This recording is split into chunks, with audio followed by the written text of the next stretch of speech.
21 August grenade হামলা মামলায় মৃত্যুদণ্ডপ্রাপ্ত সাবেক স্বরাষ্ট্র প্রতিমন্ত্রী লুৎফুজ্জামান বাবর ও যাবজ্জীবন দণ্ডপ্রাপ্ত বিএনপির ভারপ্রাপ্ত চেয়ারম্যান তারেক রহমান সহ সব আসামিকে খালাস দিয়ে হাইকোর্টের রায়ের বিরুদ্ধে রাষ্ট্রপক্ষের আপিলের ওপর শুনানি চলছে। সকালে প্রধান বিচারপতি সৈয়দ রেফাত আহমেদের নেতৃত্বাধীন আপিল বেঞ্চে তৃতীয় দিনের এই শুনানি শুরু হয়। আদালতে রাষ্ট্রপক্ষে শুনানি করছেন deputy attorney general Abdullah Al Mahmud. আসামিপক্ষে রয়েছেন জ্যেষ্ঠ আইনজীবী এস.এম. শাহজাহান ও আইনজীবী মোহাম্মদ শিশির মনির।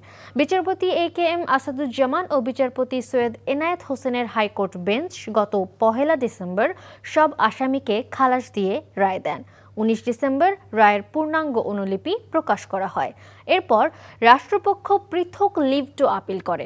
গত 1 জুন হাইকোর্টের রায়ের বিরুদ্ধে রাষ্ট্রপক্ষকে আপিলের অনুমতি দেয়া হয়। এরপর আপিলের ওপর শুনানি শুরু হয়।